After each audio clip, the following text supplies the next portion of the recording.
RTC కార్మికుల న్యాయమైన డిమాండ్లను రాష్ట్ర ప్రభుత్వం వెంటనే పరిష్కరించాలని మాజీ ఎమ్మెల్యే గండ్ర వెంకటరమణారెడ్డి డిమాండ్ చేశారు. చర్చలు విఫలం కావడంతో ఆర్టీసీ కార్మికులు సమ్మెకు దిగిన విషయం తెలిసిందే.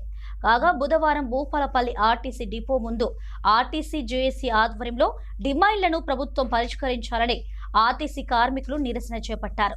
కాగా వారు చేస్తున్న ఈ నిరసనకు మాజీ ఎమ్మెల్యే గండ్ర వెంకటరమణారెడ్డి హాజరై మద్దతు తెలిపారు. ఆర్టీసీ విలీనం అంశం గత బీఆర్ఎస్ ప్రభుత్వ హయాంలోనే అన్ని చర్యలు చేపట్టినా కూడా అధికారంలోకి వచ్చి 2 సంవత్సరాలు అయిన కాంగ్రెస్ ప్రభుత్వం కాలయాపన చేసిందే తప్ప విలీనం చేయలేదని ఆగ్రహం వ్యక్తం చేశారు.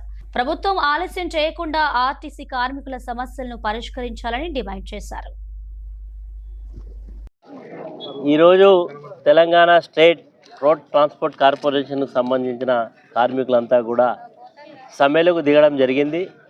వాళ్ళ ప్రధానమైనటువంటి డిమాండ్ ఆర్టీసీని ప్రభుత్వంలో విలీనం చేయాల్సినటువంటి అంశాన్ని గతంలో కేసీఆర్ గారు ముఖ్యమంత్రి ఉన్నప్పుడే మేము రాష్ట్ర శాసనసభలో క్యాబినెట్ రాష్ట్ర శాసనసభ ఏకాగ్రంగా తీర్మానం చేయడం జరిగింది. ఆ రోజు క్యాబినెట్ కూడా అప్రూవ్ చేయడం జరిగింది. కాకపోతే ఆ డేట్ ఒకటే అనౌన్స్ చేయాల్సి ఉండే, ఆ సందర్భంలో ఎన్నికలు రావడం జరిగింది. ఇప్పుడున్నటువంటి కాంగ్రెస్ ప్రభుత్వం కూడా ఎన్నికల మేనిఫెస్టోలో పెట్టింది ఆర్టీసీని మేము ప్రభుత్వంలో విలీనం చేసుకుంటామని చెప్పి. 2.5 సంవత్సరాలు అయింది. ఇప్పటి వరకు కూడా అనేక సందర్భాల్లో కార్మిక సంఘాలు ప్రభుత్వం మీద ఈ డిమాండ్ను చెప్పుకుంటూనే వచ్చింది. ఎప్పుడు చేస్తారు, మా యొక్క విలీన యొక్క ప్రక్రియ ఎప్పుడు పూర్తి చేస్తారంటే ఇగో అగో అనుకుంటా కాలయాపన చేస్తున్నారు తప్ప ఈరోజు వరకు కూడా ఆ ప్రక్రియను పూర్తి చేయలేదు. ఈరోజు చేయకపోగా ఈ యొక్క గుర్తింపు సంఘాలకు ఎన్నికలు పెట్టాలి, ఎన్నికలు పెట్టలేదు. వీళ్ళకి ఇవ్వాల్సినటువంటి ఉద్యోగాలకు సంబంధించినటువంటి ఉద్యోగులకు ఇవ్వాల్సినటువంటి బెనిఫిట్స్ ఇవ్వకుండా కాలయాపన చేస్తూ ఉన్నారు. ఈ సందర్భంలోనే కార్మికులు ప్రభుత్వం దృష్టికి ఈ సమస్యలన్నింటినీ కూడా తీసుకెళ్తే ఎవ్వరు కూడా పట్టించుకునే పరిస్థితులు లేదు. ముఖ్యమంత్రి గారు వస్తున్నారు పోతున్నారు, మంత్రులు వస్తున్నారు పోతున్నారు. ఈరోజు ప్రచారానికి మేము మా యొక్క హామీని అమలు చేసిన 6 గ్యారెంటీల్లో ఒక హామీ అయినా ఉచితంగా మహిళలకు మేము బస్సులు పెట్టి తిప్పుతున్నామని చెప్తున్నారు. ఈరోజు ఆర్టీసీ బస్సులు నడవాలంటే వీళ్ళు పెట్టినటువంటి ఈ నిబంధన వల్ల ఆర్టీసీకి నష్టం వస్తున్నది. ఆ నష్టం ప్రతి నెల ఇవ్వాలి. ఇప్పటికే దాదాపు 3,000-4,000 కోట్ల రూపాయల బకాయిలు ఉన్నాయి.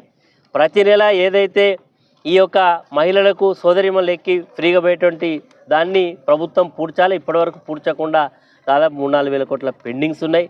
దీనివల్ల ఆర్టీసీ కొద్ది రోజుల్లో నిర్వీర్యమై ఇది నష్టాల బాటలో పడి అసలు దీన్ని మూసేసే పరిస్థితికి వస్తుంది. కాబట్టి ఇది ఒక కుట్ర జరుగుతూ ఉన్నది. ఈ కుట్రను ఛేదించడంలో కార్మికులంతా కూడా ఈరోజు చివరికి ఏ కార్మికుడికైనా సమ్మె చేయడం సంతోషంగా ఉండదు. బాధాతత్వ హృదయంతో ఈరోజు సమ్మెకు దిగుతారు. కాబట్టి ప్రభుత్వం ఈ యొక్క బాధను అర్థం చేసుకోవాలి తప్ప కక్ష సాధింపు చర్యలు చేపట్టకూడదు. పోలీసు యంత్రాంగం ఉన్నది, మా దగ్గర పోలీసులు బాగా ఉన్నారు. మేము ఈ యొక్క సమ్మెకు వ్యతిరేకంగా ఉచిత టెంపరరీ డ్రైవర్లను తెస్తాం, లేకపోతే సింగరేణి కార్మికులను పెట్టి బస్సు నడుపుతాం, లేకపోతే ఇంకో కార్మికులను పెట్టి నడుపుతాం అంటే ఇక్కడ ఎవరు కూడా చూస్తూ ఊరుకోరు. ఇది న్యాయమైన డిమాండ్. తక్షణమే ముఖ్యమంత్రి గారు ఈరోజు మా యొక్క ప్రయాణికులు కూడా చాలా ఇబ్బంది పడుతూ ఉన్నారు. సమ్మె చేయడం వల్ల ఈరోజు ప్రజలకు కూడా తీవ్రమైనటువంటి ఇబ్బంది. ఎండాకాలం, పెళ్ళిళ్ళు ఉన్నాయి, విద్యార్థులకు ఎగ్జామ్స్ ఉన్నాయి, ఇవన్నీ కూడా ఉన్నాయి. కాబట్టి ఈరోజు బేషాలకు పట్టింపులకు ప్రభుత్వం పోకుండా తక్షణమే చర్చలకు పిలిచి ఈ యొక్క కార్మికులు చేస్తున్న న్యాయమైనటువంటి డిమాండ్లన్నింటినీ కూడా పరిష్కారం చేస్తే సరే. ఈరోజు మేము కూడా బాధ్యత కలిగినటువంటి ప్రతిపక్ష పాత్రలో ఉన్నాం. ఇటు కార్మికులు ఇబ్బంది పడద్దు, అటు ప్రజలు ఇబ్బంది పడద్దు. కాబట్టి తొందరగా ఈ సమస్యను పరిష్కారం చేయాలని డిమాండ్ చేస్తున్నాం. ఇటు ప్రజల పక్షాన, ఇటు కార్మికుల పక్షాన ఈరోజు మంత్రి పొన్నం ప్రభాకర్ గారు దీన్ని ఇనిషియేటివ్ తీసుకోవాలి. పొన్నం ప్రభాకర్ కూడా ఆయన అనేక ఉద్యమాల్లో పాల్గొన్నటువంటి వ్యక్తి.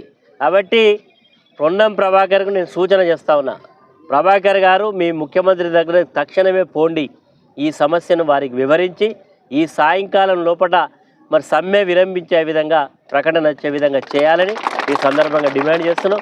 ఒకవేళ చేయని పక్షంలో కార్మికుల పక్షానికి అండగా ఉంటాం.